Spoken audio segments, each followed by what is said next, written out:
Hey guys, this is Brad. Just wanted to take a minute to thank you, the listener, for listening and proving you have a growth mindset. Our mission is to curate information from the top influencers around the world. We provide you with real, actionable steps on how to improve in any and every area of your life. Whether you're an entrepreneur, C-suite executive, or just starting your journey of self-development, Brofessional Development is all about growth. And you know, if you're not growing, you're dying. If you enjoy this content, please help us by liking, sharing, and subscribing. Here we go. Hey guys, welcome to the Nope. Psych, bitch. Nope. We just talked about this. We gotta keep it. How people fuck it up. We don't understand how they Now fuck it up. Now he needs the beer. He's nervous. Fucking hell. Your game today. There we go. Hey guys, welcome to the Brofessional Development Podcast. Today is Tuesday, October 19th. And we've got on a very familiar face, but this time we're in person instead of virtual. Andy, oh my gosh. Why did I do that? Matt is off the podcast today. No, I lost my job. You were going to say Andy Frisella's wife. No, that probably would have been worse. That's the last thing we want. That would have definitely been worse. Hey, can somebody else do this? Because he obviously is a first-timer. I agree 100%. Hey, guys, you're here with Emily Frisella. I am a guest on the Professional Development Emily's Podcast. going to go ahead and take Thank this. you for tuning in. We are now live because last time we had to do it via Zoom because everybody was on lockdown with the pandemic. So welcome to the show. We're going to hash through a lot of shit today, so we're looking forward to it. So, Rich, yes, we're using that. No, seriously, Emily, thank you so much for coming on. So before we get Thanks rolling, for having me. I wanted to congratulate you on being the first ever recurring guest on our podcast. Thank you. Thank Yeah. you. Do I need to have an acceptance speech? Yeah, It's a big so our first question is, where does this fall on your list of all-time achievements? Let's see. Where's the end of the list at? I think it's like, no. Say it's got to be on the first page, right? Yeah. I'm probably just going to get a tattoo of it. 'Cause There it's we just, go. It's so sentimental to me. Now we're talking. Yeah. Yes. But no, realistically, congrats on your 1-year anniversary for Paper and Plan Co. Thank you. Thank you. Who is this guy today? University? Did I say anniversary wrong? It's French. Can you smell burning toast right now? Are you having a stroke? Guys, I must have had a longer weekend than I thought. So the anniversary was great. Thank you. Yes. Okay. To be Let's fair, just he glaze did just over it. finish Oh my phase goodness. 1 last Wednesday. Oh, and, cool. And then he spent the weekend in Florida tearing it up. Yes. Yeah. Overserved, eating like shit. No, but Overserved. isn't that wild though? After you get off of it, because you're not used to that, like, and you eat like quote normal or like, you know, not healthy food. Yeah. You feel so sick and you just feel totally off. Like you do get like a legit brain fog. I mean, I'm not giving you that as an excuse, but I'm just saying like. Right. He was just talking Still about no that whenever excuse. we were in the lobby. He was talking about how he's like, I just feel awful. No, you need like a 3-day get back to like eating healthy and drinking a lot of water to like for real like to No, clear that's that what up. got me to work out like this morning, because I was just like, I feel like shit, and it's because I haven't been doing anything good Yeah. for my body whatsoever. Yeah. Because Yeah. then it's like you're like, oh, I just want a little break. And then you do it and you're like, oh, I feel sick. I feel you know what I mean? You feel fatigued. And Yeah. So it's just best like, just get back to it. 100%. So what's been going on this last year since you've come? Guys, you got to stop looking at me like that. What the fuck? Well, we're waiting for the next fuck This up. last year. I didn't even know it still. The what? You said like this past year. Yeah. You guys are getting really, really specific on how I'm fucking up here. It's so obvious though for us. Actually, it's not specific. Okay. It's very, no. So this past year, just Paper and Plan Co. Got that going on. We've got a lot of stuff going on with Andy's brand. I work with his brand as well. Arte's been great. Our Arte Syndicate, which is our entrepreneur program. And just the daily maintenance of, drinking from a fire hose of a to-do list that's too long that you'll never catch up on, but you look hopeful every day. Right? But it's good. It's a good problem. You know what I mean? Like I thrive in chaos. I like the hecticness. I like having, a full day. So Yeah. I actually wouldn't want it any other way. So Right. And we were talking about this a little bit before. You've been having issues because of, and I guess, Brad, you were going to talk a little bit about the supply chain, right? Yeah, so in my business, I own a fabrication business where we need metal. And trying to get metal right now is like almost impossible. It's not impossible, but you have to plan ahead. Yeah. You have to hope that you're going to use it. And being that you sell planners, obviously they're date specific. And I would imagine like right now has got to be like probably when you start to see most of your sales gearing up towards Christmas time and the New Year's. Right. So how are you handling your supply chain? Because it's got to be an issue. it is. And it started actually when I launched last year, it was already an issue because of COVID and stuff. So I was already experiencing like issues with that. And, I was supposed to get them last year I should have had them in August, and then I was told September, then October, then November. They didn't show up until like the 10th of December, and people want them for Christmas and New Year's and stuff. So last year I actually had so in December 2020, I had already ordered my 2022 planners, knowing it was going to be an issue. And it took, again, about 6 months for that. Well, then now that the supply chain issue is so on everybody's radar, a couple of my printers have reached out, and both of the same exact thing, like, hey, we need to plan a lot more for this.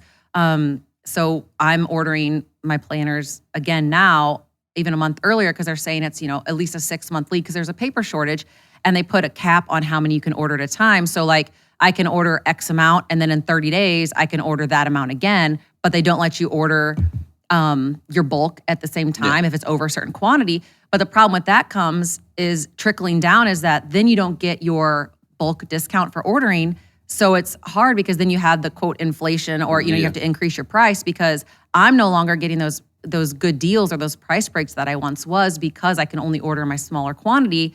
So now it's like, okay, well, now the planner has to be $3 more expensive next year, So it is a big issue, and people are seeing it from all effects, and it's a trickle down. So if you haven't felt it now, you will end up feeling it, whether you're a business or you're a consumer, whatever. It's gonna hit everybody. Yeah, and as a business owner, like you just touched on it, you have to, you don't want to raise the prices. Absolutely not, right? But at the end of the day, it has to happen. Yeah. So how do you find that middle ground of okay, well, what's a happy medium where I'm still making the same amount of money, but the consumer is not sitting here like, oh well, this is the same planner, paper material that I had a year ago. Yeah. So I already ran my numbers for 2023. And basically, I have just accepted the fact, being a business owner, you are at the bottom of the barrel. You know what I mean? Like the whole pay yourself first type of thing. No, I'm the last to get paid. So I just decided, okay, 2023, I'm going to, because the thing is, I have my labor. I do free shipping on my orders, and shipping has gone up. The supplies went up. So I was like, okay, I just won't take a paycheck then for 2023. And that's the thing, is like a business owner, of where is that? Are you okay with, you taking a cut or sacrificing or not taking a check? Because I want to keep all my employees running. I need to hire about 4 more people. I'm getting ready to move into a commercial location, so I need to hire more staff there. So that is the easiest fix for me. And, if it was my only business, I would maybe have to kind of rethink that. But however, I do have other streams of income, so then it's not as a big deal to me. But it is finding where is that happy medium at, where I can still keep my employees, I can still serve my customers right. So I decided, okay, my planner has to be $3 more expensive to help offset it, and that's literally just to cover the inflation or the what I'm going to incur, and then I'll just manage the rest. Because the thing is, I don't want to have to lay anybody off or anything for that. That makes sense. And you're talking about growing your company, right? You already have planned to hire some more people. Yeah. How is that going during the Great Resignation right now, which is nobody's working, everybody's quitting their job. And actually candidates have a pretty diverse pool in terms of they have so many options that I believe it's turning everybody super fucking lazy. And people are no-showing. Are you having any issues finding others? No, actually I don't know if it's because planning is kind of hot right now, because you show these organizing pages. And I mean, I'm into all that stuff anyway, so I follow those pages. But I actually have, a lot of women because it's a women-owned and operated business. And I have a lot of them reaching out that want to work with me within the company. So it's just a matter of me, once I get this other location, then I can actually have other people come in and work. Because right now, my warehouse is in the back of our HQ here, and my office is at our home in my studio, where that's where all my girls work right now whenever they're in office. And I don't have the capacity to have more people in that office, and I don't want to have people just at my house or here all the time. So I need one place where people can go and report to every single day. Got it. So yeah, I haven't experienced that yet. But then again, you know how it is. People are oh, I want to do this. Then when it comes down to it, they may not be as interested. So fingers crossed I won't run into that issue.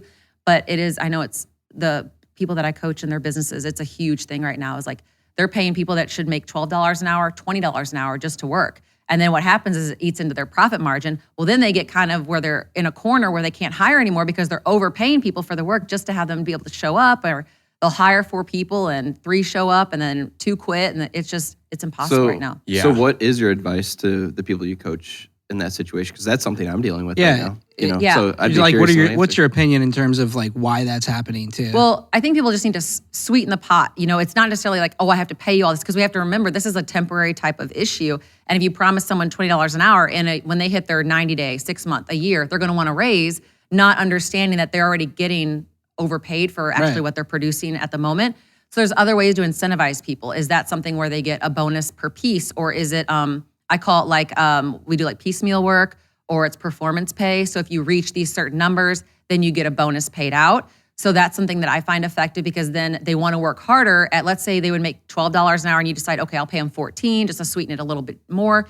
But then if they can crank out 200 pieces of XYZ a day, then that goes on the docket. If they can do that for 30 days, then they'll get, a $300 bonus or $200, whatever it might be. Yeah. So that's a way to do it to where you're not locking yourself into payroll-wise, because then you always have to remember too, is that comes with your taxes, and it kind of affects everything else. And if you can just bonus them out or give them like a Visa prepaid gift card or something like that. So with that being said too, so one of the things that I was curious about is the culture that you guys are building there, because it is hard to hire people right now. So what would you say the culture of your company is, and how did you get there, and then where is it going? Okay, so I adopt the same values that I've always had, and that's what I've created my core values out of. And my core values have actually come from mistakes I made in my business when I was like 20. And so I have 9 core values, and that they are posted on our wall in our office. And then all the girls, they have required reading materials to read. I buy them their books, and then every 6 to 8 weeks, they get a new book to read that instills the values of that, or just good self-development books. It might be like, I love Atomic Habits. That's always my go-to. Leadership by John Maxwell is like a must-read by people. So we have that. And then I call them out on their work, either bad or good. So one of my girls sent me a swipe up for our story, and there was a misspelling in it. And I sent it back. I said, is this your best work? Which are one of our core values. Number 7 is make it your best work. And she looked at it and she's like, no, it's not. And she sends it back. She's like, okay, this is my best work. And I'll just say like, okay, are you sure now? And just kind of like razz her a little bit. But the thing is that you only have to do that a couple, 2 or 3 times before they really start to hone in on the details, because women by nature just seem to be more detailed anyway. But when you start to point those things out instead of just letting it slide, that's what builds that culture of excellence. And they want to do good, and they don't want to have you come back and say like, well, did you actually, think big, or were you innovative in this? And they're like, well, no, I just changed the color of the font. Okay, that's not what we want. You know what I mean? Right. So it's kind of just calling people out. It's, supporting them.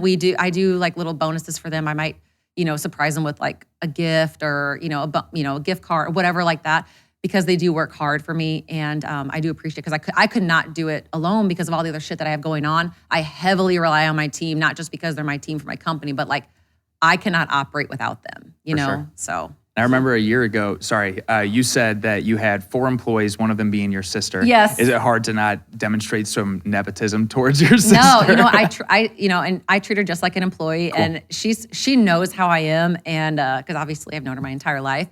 And she'll tell me something. I'm like, yeah, I already know that. That's why that's there. She's like, okay. And the other, she's like, I'm just not going to tell you or suggest anything because you already know what you're doing. So I'm not even going to say it. So she kind of like, teases me that way. But she treats it though. That's a big thing. It's like, it's not just me treating her like an employee. She treats me like her boss, not her sister. You know what I mean? Like she doesn't try to, she doesn't take advantage of the situation whatsoever. If she's going to be 5 minutes late, she texts me and says, hey, I'll be 5 minutes. She's very respectful of the position and the opportunity.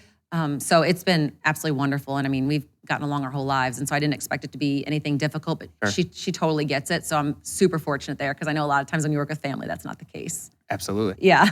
Something that I think really speaks to your guys' culture with First Form and your own business is the fact of you guys are together a lot. Like you guys had... Andy and I? No, like everybody in your organization. Oh, yeah. I mean, I find it like usually in situations like that, the more time you end up spending with somebody, you end up like, I do not like this person. Yeah. But I think it shows how strong your culture is that you can have an event like you had last weekend and you come in on Monday and you guys are, it's like no big deal. Yeah. We go right back to work. It's not like a friendship per se. It's just the culture of the whole organization. Right. Yeah. And it's just, because everybody's so like-minded. You know what I mean? Everybody here wants to win. Anybody with any companies or any affiliation with any of the businesses that Andy and I have, that's what they want. We all want the same thing. And we all understand there's like, this is the one common goal and we all are a part of it.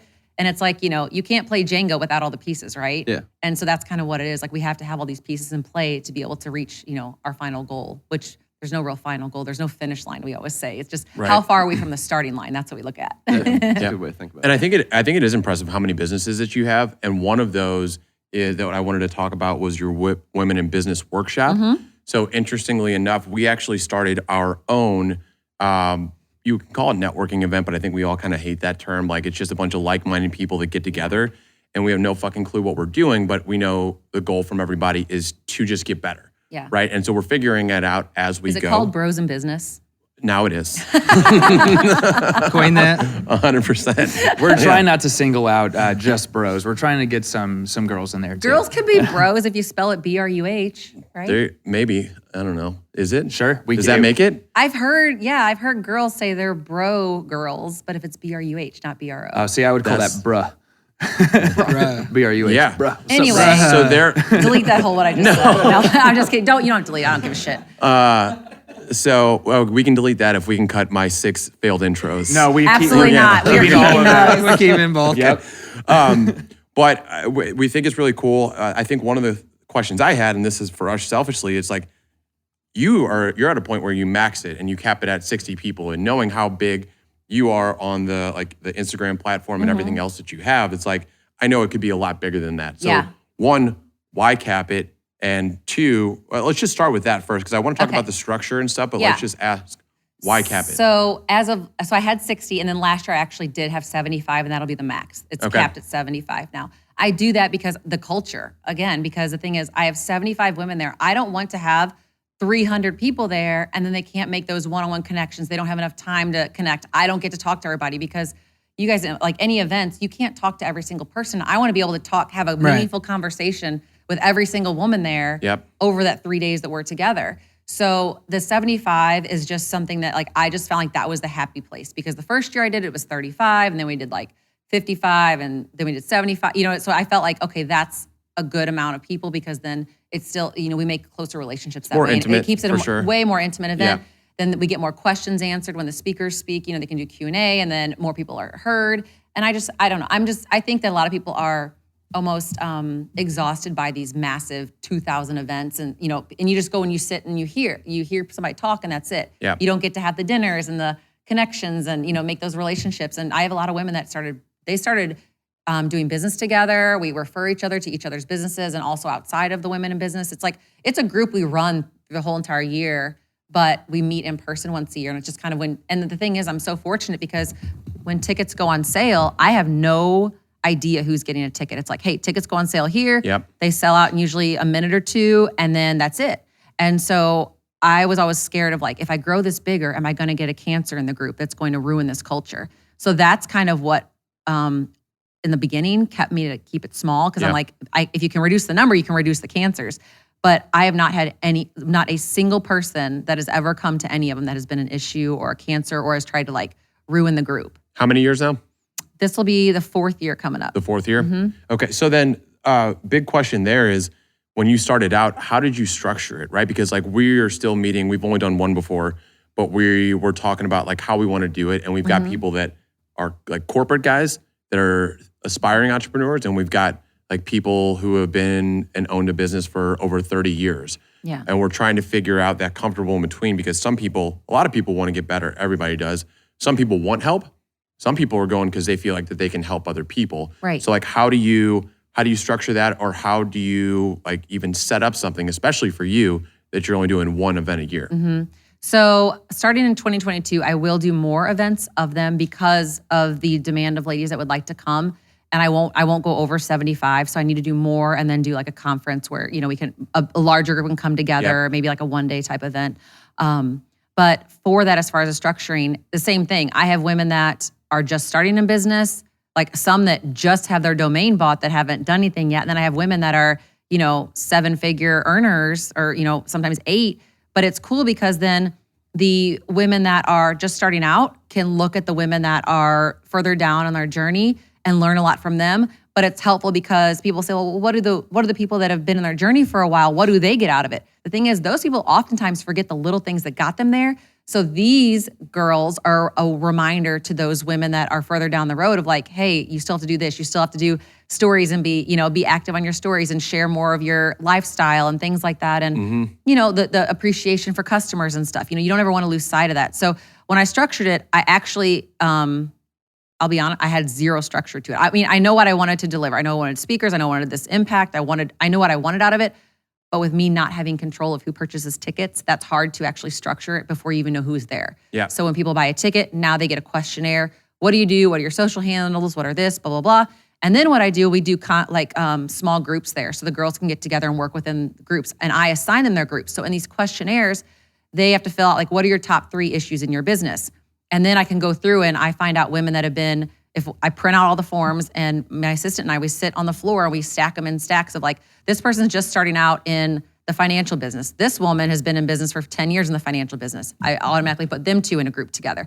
So I work with women that have the strengths and the weaknesses of others. So that way that there's strong women in the group that can help the ones that are suffering in those same categories, and then vice versa. So that's how I work the groups, and that's where the power is, because then they immediately have a connection with people that have a strength that they don't, or those people have a strength that the other person needs. Yeah. I love that because that's our thing is we're at we'll have like 23 people at the next one. And it's kind of like, we want to make sure everybody's getting value out of that. Exactly. They're not going to come back, right? And we don't want it to be some like BNI bullshit where you go and everybody exchanges cards. It's actually like no cards exchange. You're really just talking out like problems. It's completely and challenges. free. Yeah.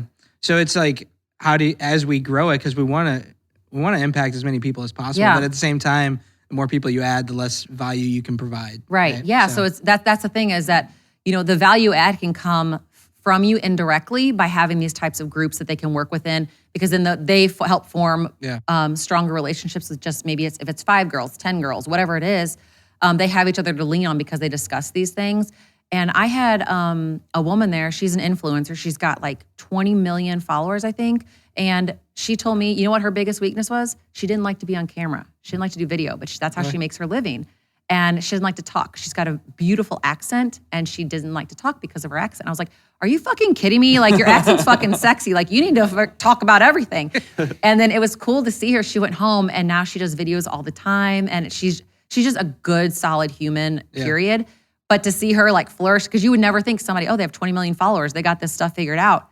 No, who would have thought that was her, this beautiful woman that's got this beautiful accent, and she didn't want to talk on camera. And it's just crazy. So it's just cool to see people kind of like blossom out of that. But the value comes from the network. That's what I was saying. Right. Like, it's not me. It's not what I'm delivering. It's not what the speakers are delivering. The value is in each other. And like, I like that you say like network. It's like, I hate that word too. It's awful. like, it's cheesy because I do think about the BNI things and everybody exchanging cards, and it's always slimy. Well, it's like even in town we have the Cortex or whatever, and they have this thing. And I went one time to network or whatever, and you get this badge and it'll say like how many times you've been there, and everybody's been there like 100+ times. It's like the same people. That's the thing, over and over, and it's like, what? There's no fucking value here. Yeah, and the thing is, I feel like when it's networking, it's like grimy. It's like there's some sort of like it's like a first date. Like, I got to get something out of this. But it's always about relationships first. Like, I have a book coming out in March called Relationships First. It's my first actual like business book that I wrote, and that's what it's all about. Like, the importance of the relationships that you build, and like that. You can call it networking if you want, but it's just hanging out and, having a beer, having a drink, talking about your dogs, whatever it is. That's how business happens. It's not like, hello, what do you do today? What's your KPI for your business? It's like, it's just cheesy shit. It's just very transactional, right? And, Totally. And I think what you're talking about, it's like all things created equal, people buy from who they like. Absolutely. And who they trust. Yeah. So it's like getting that trust before. And then it's just so much more fun to do that. Because I've got like, through my business, it's like I've gained friends through doing business. It started out as a client, and then it's like, now I see these guys like invited to weddings and stuff like that. And it's like, that's the cool stuff, because you can see your product, your service, or whatever that is, helping out a friend's business. So somebody that you have a personal relationship with. Exactly. And that's what's so nice about it too, is because, with these women in the women business group, that's what we all do. We just like, we all do business with each other. It's not because we're just friends. It's like, we genuinely like the product. And guess what? Then you have 75 women that all love your product. And then 75 women are buying it. 75 women are posting on their Instagram story because they want to help their friend out. And that's 75 more networks that your product's getting eyes on. You know what I mean? So but it all starts with just having a real, genuine conversation with nothing. And if you don't make the sale, that's fine. At least you made a new friend, right? Mm-hmm. So it's going at it with the right mentality instead of it being strictly transactional, because that's just, everybody feels that. It's just I don't know. It's grimy. Yep, 100%. So one of the questions that I had, you did an episode on your podcast, Curious Me. It was called Get Your Groove Back, Creating a Good Routine. The interesting part about that, well, at least it stuck out to me, is you didn't say like, hey, like for your routine, you have to wake up at 4 o'clock in the morning, Gross. or you have to, or you have to do 75 hard, 365. The emphasis was on the fact that you have a routine, as opposed to just what that routine is. Yeah. Can you talk about why that is? Yeah, I just think it's just so overplayed of like the only way you can be successful or do anything is you have to get up at 4 a.m. and then stay up till midnight. Like that's not healthy. You know what I mean? Yeah. People are biologically wired to have different hours. You know what I mean? Like I'm more of a go to bed later and we get up, 7:30, 8. And then I have a slow morning. I really don't start my morning like hardcore until probably like 9:30 or 10 because I like to get up and like hang out with the dogs. You know what I mean? It's like I just I like those slow mornings and fast days because after 10 o'clock in the morning, my day is just boom, boom, boom, boom until 6 o'clock at night. And then I make dinner and whatever. But it's, I feel like people they put so much emphasis on trying to have this like hardcore routine. I saw on Instagram reel the other day, this woman has a 5-hour morning routine. She gets up at 4, she has a 5-hour routine, and then she starts her day at 9. Like, why? That's like, I can't help but think, is that so you can just say you have a 5-hour routine? Like it's just so strange to me. But you have to find out what works for you. If you're more productive, only being awake 12 hours a day, but you can get a ton of shit done, do that. You don't have to have these crazy hours. I feel like all the like fake entrepreneurs and shit on Instagram, they always post like, the no sleep stuff and all that kind of stuff. And that's not healthy. Not everybody's wired to operate like that. No, very few people are. Actually, we had Craig Ballantyne on. Craig's friends with Bedros, Cooley, and he was talking to us about that. And it's like these people that have this like, okay, so I'm going to wake up. I'm going to take a morning run, right? I'm going to visualize for an hour. Then I'm going to do this yoga, and then I'm going to do gratitude for 45 minutes. Then I'm going to take another run. And then it's like those people, it's like they're wasting hours of their day that could be productive. And he's not saying don't do it, but it's like, especially like if you're doing all this difficult shit, then it's like, how much of your battery do you have left for the actual work that you need to do? Yeah, it's your bandwidth. You know what I mean? I always say like operating your hours of your zone of genius, and I know when my, from, 10 to 3, those are my great time. And then I had like a little bit of a slump for about an hour and a half. And that's when I usually work out because I don't want to waste my zone of genius when I know I can be like cranking shit out, working or whatever. I'll just go work out. Yep. That gets me back in the swing of it. And then I'll finish out my day and then, make dinner and do all that kind of stuff. But it's, we don't, that structure, like you said, like that's too much bandwidth in the beginning of the day. And I can't help but think people just do that because they just hear it and they're like, oh, well, I need to do all that stuff then. You know what I mean? Like, because someone else, because someone else does it. That's, I don't meditate or like I visualize and I write 3 things I'm grateful for, my planner, that's it. I don't have this huge documentation thing. That was actually part of what inspired me to even start my own company with the planners because I got tired of looking at planners where I had to document my mood and, what is this and my affirmation for the day and this, like, that's just not me. Right. It's great. If that works for people, that's everybody, different strokes for different folks, but you just have to find what works for you. Yeah. So I saw you've obviously done 75 hard, but I was trying to look. Have you done the full Live Hard? Yeah. Yeah. I did that 2019. Okay. So this is just mine because, like I said, I just went through phase 1, not to brag, but kind of bragging. Congrats. But realistically, it's like how much mess that one up. How much of a game changer is it just adding the 3 critical tasks and the visualization? Oh, it's massive because it's huge. Until people do it, they'll never understand it. They don't understand, oh, well, it's 3 things. What does that matter? I'm like, 3 things every single day is huge because then people tend to put off, I have a saying like, do first what you don't want to do most. And that's what my 3 things are. I've made my 3 things the shit that I don't want to do that day. And then I do those first because then I feel so good about it. It's like you wake up, you get them done, you already have a weight lifted off your shoulders that you got them done that day. But it just offers you like more mental clarity. It builds your confidence like massive because you're like, okay, I'm getting shit done. Yep. And it doesn't have to be these like run a marathon is one of my critical, it doesn't have to be that. It could be like, Andy, I was talking like sending an email. It could be me going over quotes for new products or whatever. And, whatever it might be, but it's just shit that, has to get done that day. It's going to move you forward in your business. And if I do not do that, I immediately will like feel myself slipping and I feel terrible about it, because it's like, I can't get everything done. So I do my 5 things every day that's in the planner. It's got the top 5 on there. But then adding on as you move through the phases, you'll add the 3 things on to your already 5. So you'll have a total of 8 with your, keeping a power list. Yep. And you can knock those things out by noon and have the rest of your day. Yeah. It was an absolute game changer for me. And obviously everything else with that, because even though like the workouts and the diet and everything, you can't necessarily see a direct correlation. There always is. So I guess that was my next question, right?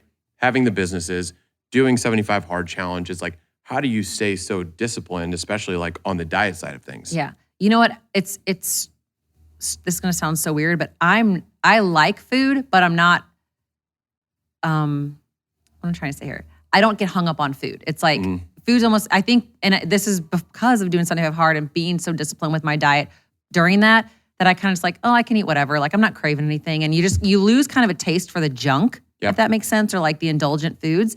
But, staying disciplined with that, I operate better. So when we talked about before we went on air of like, if you're off the program, you eat pizza and everything, which is great. Everything in moderation, right? I'm not, saying that's bad, but it weighs you down. You feel that brain fog. You don't feel like you're as sharp.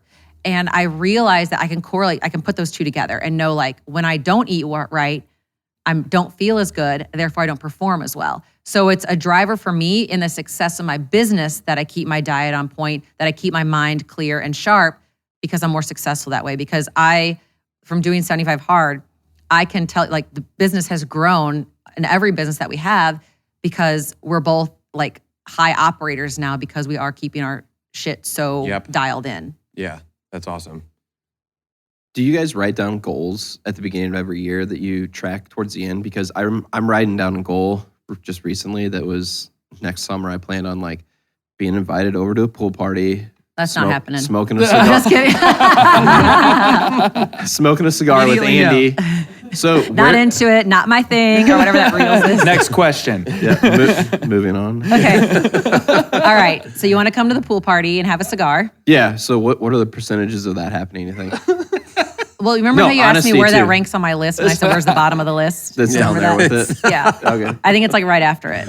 Oh, it's after. Will you get a tattoo of you at the pool party? Yeah. I'll get it right there. Yeah. So he brings a kiddie pool at the end of the driveway, and he's like, "I'm kind of there." I told you I'd be there. No. Anyway, okay. So go ahead. Seriously, though. So when you guys track your goals, do you guys do that like January 1st, like New Year's resolution type thing? Do you write that down and then do you sit there and look at it as a win if you got there, or is it like at least we attempted, even though we may have failed, we learned something from it? No.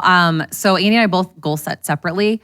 I actually write my goals down every single day. So I write the same goal that I set in the year, and it could be if there's 5 things, I rewrite those 5 things every single day, and that's part of my visualization. So I have a certain, in 2020, COVID lockdown, nobody's traveling, school's out, nobody's making plans, and I launch a freaking planner company where you're going to write down where you're going, what you're doing, and nobody's doing this, right? So I was like, damn, was this stupid or what?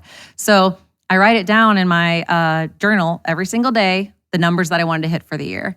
And I hit them almost to the T, and I grew 124% during 2020 when nobody was doing, going out or anything.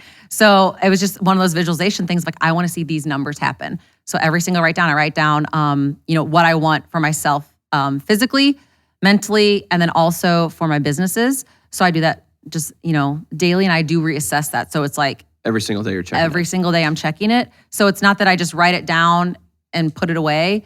It's the act of me writing it every single day that it like ingrains it in my head. And I feel like doing that, I can't not reach my goal because of that, because I'm constantly reminded daily. Yeah. As far as you mentioned wanting to hire 4 more people. Yes. Right? And one of the things that I think a few of us in our businesses are doing right now is hiring people to do the things that we shouldn't be wasting time doing. Yeah. So how did you pinpoint that right away? Because right away with your business, you had 4 people hired. Yeah. Right? And then it's like, okay, what does Emily work on to make sure that the business moves forward and that you hit those different goals? Right. So how do you figure out how to delegate, what to delegate? And then, obviously you achieve those goals. So how'd you get there? Yeah. So I look at it as, okay, what do I need help with? And I maybe I'm a little bit different than most business owners because I have to look at it from the aspect of I have to be able to have enough time available to run my other businesses, my coaching business, run Arte, run Andy's brand. I have to be able to have that bandwidth for all of that. So my thing is what do I absolutely have to do? So I don't look at what I need to delegate. I say, what are my priorities that nobody else in the business can touch, That's taxes, that's payroll, that's that kind of stuff, right? So then I need people that can do other things, designers. I need someone in-house that can handle this stuff. I need somebody that can just be like pack orders. Actually, I need 2 people that can just pack orders.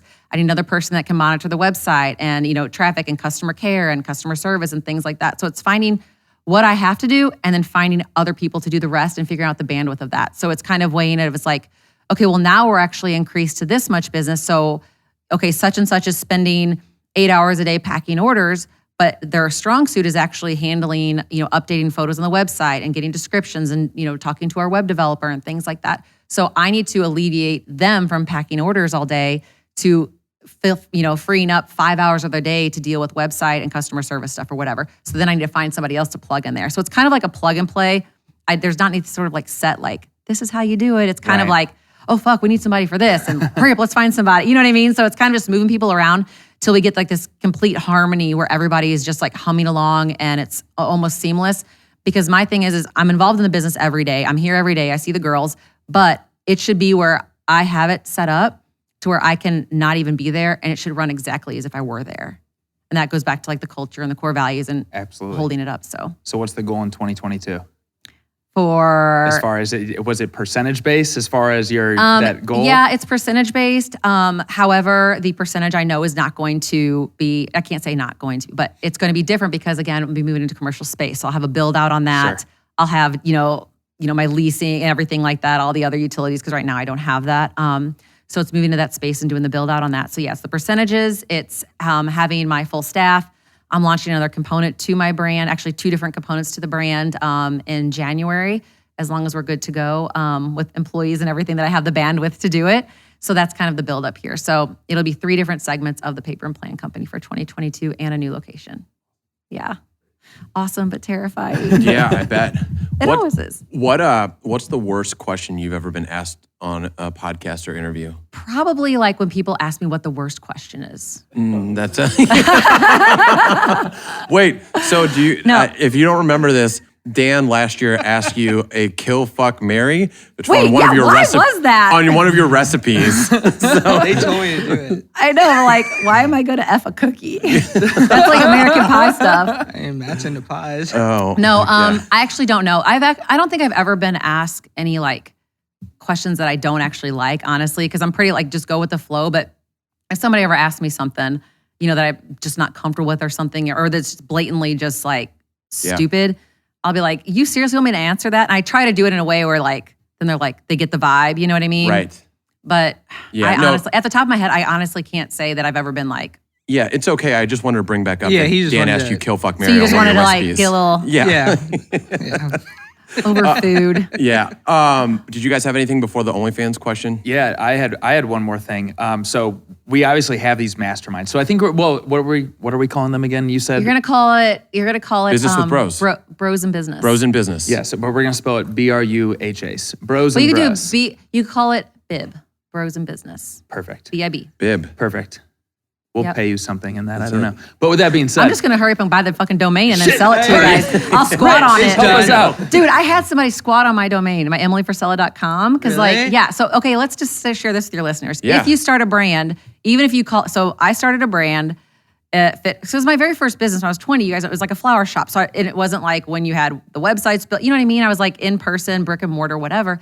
So when I wrote my cookbook like 6 years ago, I bought just fithomeandhealth.com because that was going to be the business I was selling my cookbooks under, blah, blah, blah. And I never thought that Emily Frisella would be an actual brand. So I didn't think to buy it. So like a year after my cookbook came out, I tried to buy it. And someone had it, and I reached. You can call her a bitch. I worked through. I think it was a dude. He's a bitch. He's a bitch. Yeah. So he cannot be in bib. Okay. No.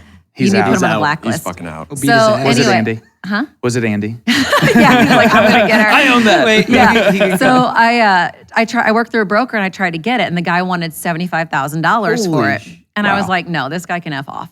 So anyway, I just let it go, and then like 2 more years went by, and I tried to get it again. Then he wanted $50,000, and I was like, this is not happening. So just recently, literally in the last 6 months, I was buying a domain for my Freedom Reads, my book club that me and Dr. Gabrielle are starting, and I was like, I'm just going to see just for shits and giggles and see if it's around. And it was available, and it was like a lot cheaper than $50,000 at the time because the guy let it expire. So I had to call and to buy it because I guess, I don't know why, but you couldn't buy it online on GoDaddy. So I call them and they're like, oh my gosh, you got this just in time. It just came up about 2 weeks ago. So the guy finally let it expire. So I feel like I ultimately won that one and getting my domain back. So that's why I switched. Now it's all just emilyfrisella.com is my website now. Yep. But just a word of the wise of anybody that's starting a business, no matter what it is, buy your name or some component of your name when you start so you don't have someone trying to like squat on it. That's good to know. Yeah, for sure. I don't know if there will be a BobbyDrummond.com, but I hope there is one day. Guess I should buy it. No, you should just buy. No, you should buy. I already bought it. I seriously have. You already bought the Ungrinder.com? No, Bobby Drummond. Oh. No, you're gonna die. Guess how many domains I own? 174. Holy shit. Because They're cheap. They're cheap. They're like you get them for $1.99 or $11. But the thing is, it's like stuff that is pertaining to you. You know what I mean? So Paper and Plan Co. I have to have paperandplanco.org, .net, you know what I mean? And you need to have all the components of it. So it's Emily Frisella, any component of that, or the Emily Frisella, or Emily, all those kind of jazz. There was a story that Taylor Swift bought up everything related to her, like if it was sexual, if it was anything, she bought thousands of domains. Taylor Swift doesn't have a bellybutton.com. Just like crazy. Wait, what? There was a whole thing around that was Does going she around the not? internet. No, No, she I does. think I'm gonna look it up. I think the Show thing it was or she would something. wear like these swimwear bottoms that always covered Covered up her her belly belly button. button. And everyone's Oh, like, okay. does Taylor Swift have a belly button? And there was just like this thing. This was years ago. I don't know why I remember that, but That's yeah. fetish no, much? We're That's Bobby's kink. pop culture. Like I just want to know what's going on Okay. every Culture once in a fetish, while. yes. Sure. But, but no, buy your domains. Okay, got it. So where I was going with bibs with that was, so we currently do not have any women people that are participating in it. So women people, but I sound like Matt Cresco over here. And we would love to have you join us for one of those. We're doing that'd them be monthly. fun. So we know tomorrow's probably too short of notice for you. What? Tomorrow we have our second Don't one It's ever- actually ever. in 45 minutes. Can you make it? Bob, you got to do the assumptive close. So yeah, tomorrow at 6:30, can we lock in your spot right now? I can't. I've got an Arte call. I'm sorry. And it's our anniversary. So. Okay, well, early congrats. Oh, thanks. 9 Well, years. we will let you know when the next one is, because we definitely Let want me to know. get some more women involved in that, and I'm sure that you could You bring may some regret that, great having people. me there. Bring some, No, bring we'd some love people to. with You'd you. probably, you would definitely make us look like peasants, and we want that. We want to remind you where you came from. Oh, I don't forget. Yeah. Okay, cool. Any other questions before we get into OnlyFans? No, I have one more, and it is around, we didn't get into it, didn't flow, but I'll ask. So one thing I'm fascinated by are people who can compartmentalize emotions. So Yeah. like, let's say you have to go and speak, but right before you had a massive fire in your business or some shit, your personal life come up. How do you go on that stage, or how do you perform at a high level in anything that you do, knowing that other shit's going on externally? Like, how do you shut those emotions off to perform in the moment? Nobody cares what you're going through. They care what you can do for them. So I approach it at that. So I think, what can I control and what can I not control? I can control my emotions, and I'm not going to let that out on someone else, because if people come to hear me speak or at one of my workshops, I cannot reflect that. They came to see, you at your highest level, not necessarily like me come out and be like, sorry guys, I'm just a little flustered. Like I just got you know what I mean? Nobody wants to hear that. Nobody wants an emotional dump on them. You know what I mean? So it's being able to realize like, okay, I can handle this in an hour when I'm done. And why are people there to support you and to see you? Because we all see a lot of people just emotionally dumping on social media when you're following them for one thing or another, and it's not to hear them complain all the time. Because when you complain, you're showing that you are not in control at the moment. So I try to not complain. I mean, obviously it's natural, right? You're gonna bitch and moan. Mainly bad drivers is my thing, but no, it's keeping your composure and keeping yourself together and cool and collected, because that alone can be something that inspires people, because some people are not able to detach themselves from what's going on currently in order to provide a better delivery or service to someone else. So it's always thinking about, the people that are there to see you, the people that are supporting you. Why are they there? They're not there to hear you say like, oh fuck, we just had this and shipment was messed up. They don't care. Right. So I just try to think about it like that, like what I can control, what I can't. So. Yep. Great. So we're going to get into the OnlyFans inquiry. This is where one of our fans gets to ask a question from Instagram, and you get to help them in real life. So this question comes from Toman from Kenya, which is not surprising. Wait, he had the question in the last podcast. No. I think. Are you sure? No. I feel like that this was Lars. Lars from Denmark. Okay, I knew it was out of the country. So this is crazy. Do you guys have not- any United so States fans? Internationally, we're huge. We're number 9 in Zimbabwe. Yeah. What is that? You guys were like one in Denmark or the something number 9 last year. I can't even go entrepreneurship over pod. there. We need security. Oh my gosh. Yeah, the number Man, 9. you're just fighting them off. Yeah. Yes.